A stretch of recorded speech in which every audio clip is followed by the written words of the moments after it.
Good afternoon and welcome to the Midday News. Here's what we have in the bulletin. Family trip turns tragic. 2 brothers drown in Portland.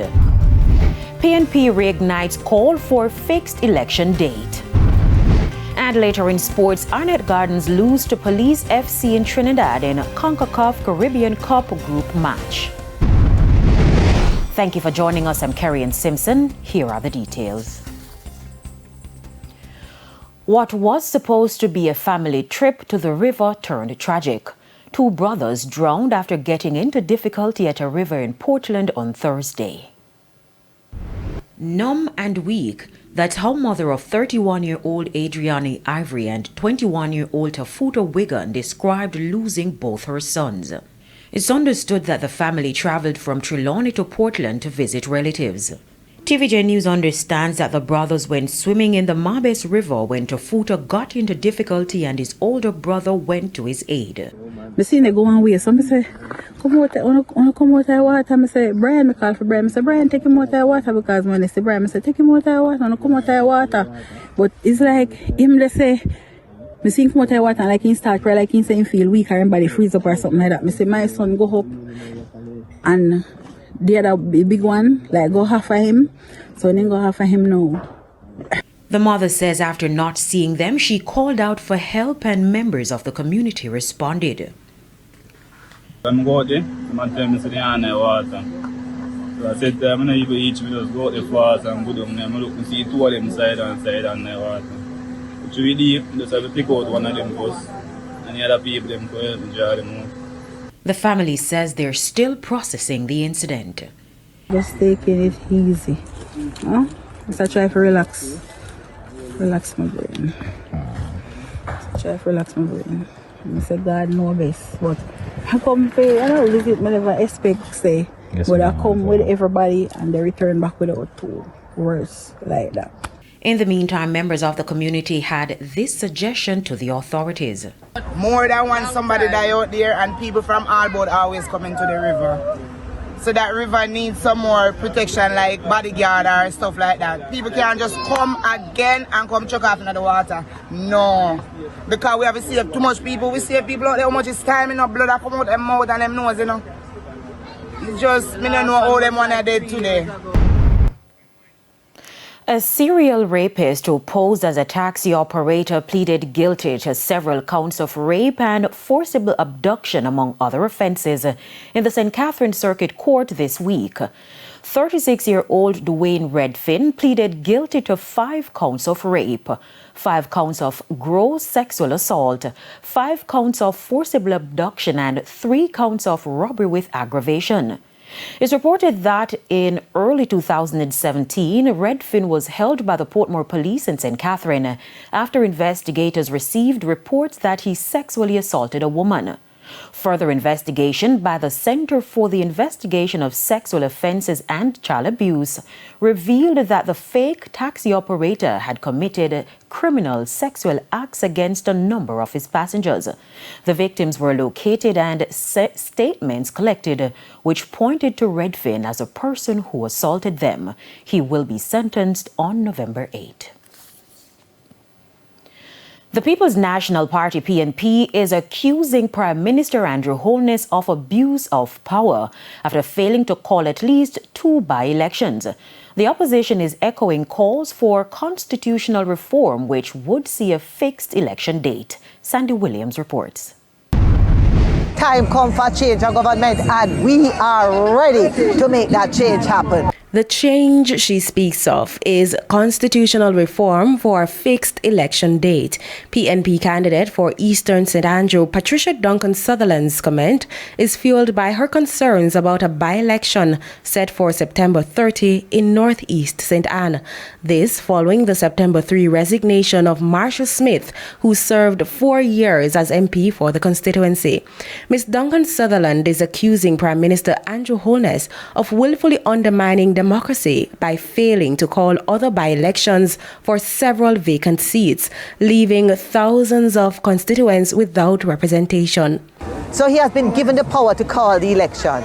He has had an outstanding by-election to be called in South Trelawney for over a year. He has had one in St. Thomas for over 4 months for the local government. And there is also another one that was, resignation came before this from Nigel Clark.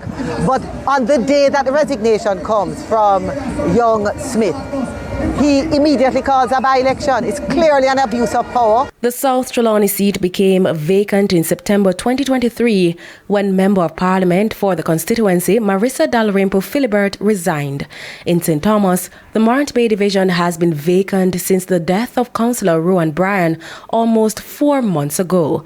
Each development has birthed added pressure for the Prime Minister to announce the by-elections. It speaks to us needing a constitutional reform to really have a conversation about fixed election dates and putting some guardrails around this. With Mr. Holness's attention drawn to the Integrity Commission's report, a by-election right now may be the least on his agenda. And so, many are left wondering how long can the Prime Minister delay the inevitable, especially since the next general election is fast approaching. I know that he intends to call a series of by-elections to try to get some groundswell. I am very clear with the way that he treats the Jamaican people, him, Andrew Holness as the Prime Minister, his government, the lack of care, the lack of concern for what their life is really like. People are now ready for a new government, for a PNP government that cares and loves people. As the pressure mounts, all eyes are on Mr. Holness to see if he will finally call the by-elections or whether the opposition's accusations will spark a serious loss of confidence in his leadership. Sandy Williams, TVJ News. Deputy leader of the Jamaica Labour Party, Desmond McKenzie, has come out swinging in defense of party leader and Prime Minister Andrew Holness, slamming recent attacks from opponents. Mr. Holness has come under fire following the tabling of the Integrity Commission report in Parliament this week. Now, Mr. McKenzie describes the attacks as unfortunate. He was speaking at a JLP spot meeting Thursday night in Northeast St. Anne.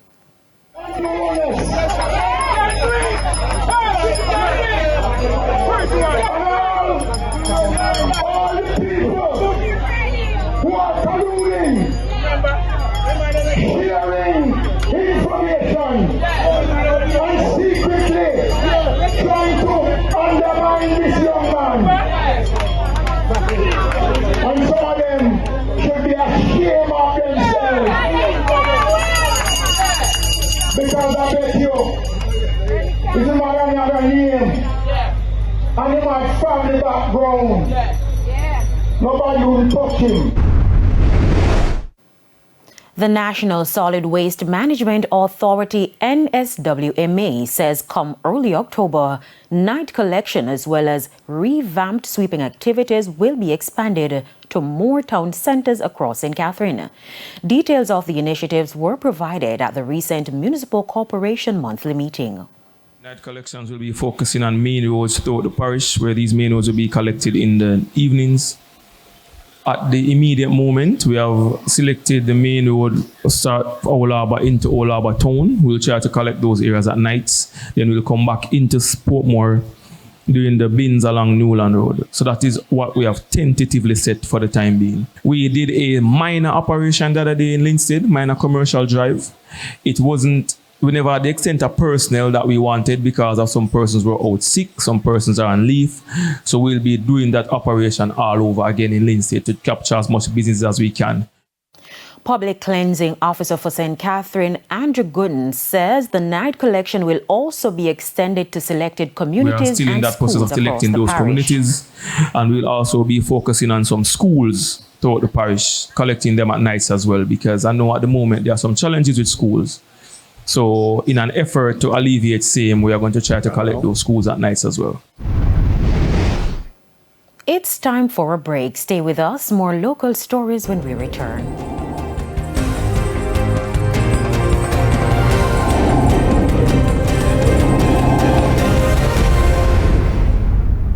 Welcome back to the Midday News.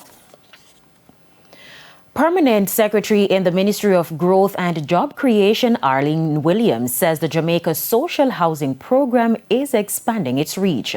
This as more Jamaicans are finding housing relief. Shamela Pullen reports. Over 250 homes have been handed over to beneficiaries in need under the government social housing program. The latest stop was in St. Mary on Thursday, where one unit was handed over. Arlene Williams is the permanent secretary in the Ministry of Economic Growth and Job Creation. We are out almost every week handing out houses. Today we'll hand out 5. And so we want to celebrate with you, Rosemary, as we are handing over this house to you today. And for those of you who do not know, the Prime Minister is also the Minister of Housing, and he's very passionate about elevating persons from the lower levels. The program features homes ranging from 1 to 3 bedrooms constructed by independent contractors. These units are valued between 5 million and 12 million Jamaican dollars. This is a house that is aesthetically pleasing, well constructed, and so your MP, since it's constituency driven, would have made the recommendation, having seen the need, because establishment of need is really one of the main criteria on which persons benefit from a unit such as this one. Ms. Williams was quick to point out that the program is completely non-political, with beneficiaries selected through a thorough and transparent process. Establishment of real need is what we say. We do it in keeping with the FAA Act and the procurement laws that govern how we conduct our business. The team at the ministry are very, very diligent, and so at the end of the process, we have a procurement system that is competitive, and the contractor who wins the bid really would have done it based on a competitive process. It's not that we handpick anyone. The program has so far benefited over 800 Jamaicans since its launch in 2018. The government's ultimate goal is to lift 6,000 households out of poverty. Shamela Pullen, TVJ News. It's now time for the Business Minute.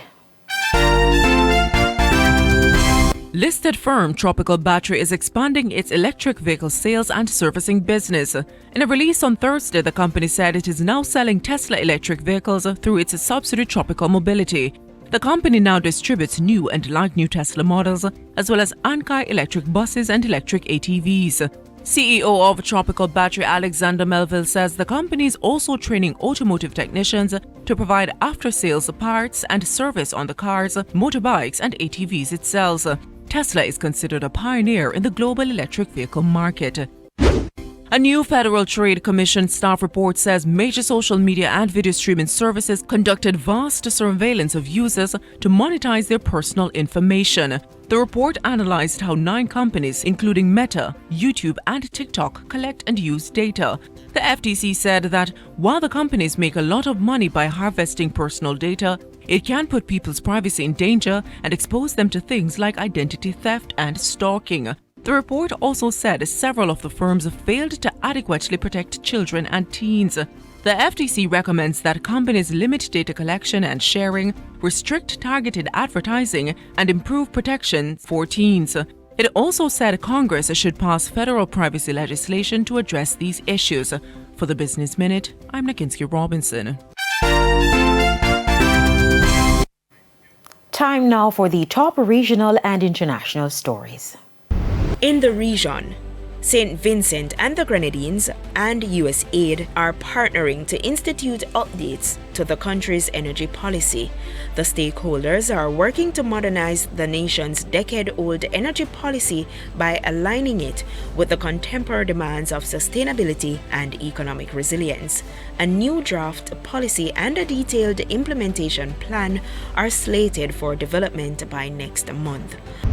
On the international scene, a barrage of rockets has been fired from Lebanon into northern Israel, with alarms activated in areas in the north. It comes after Israel carried out extensive airstrikes on southern Lebanon, targeting positions of the Iranian-backed group Hezbollah. The military says its warplane struck more than 100 rocket launchers as well as a weapons depot.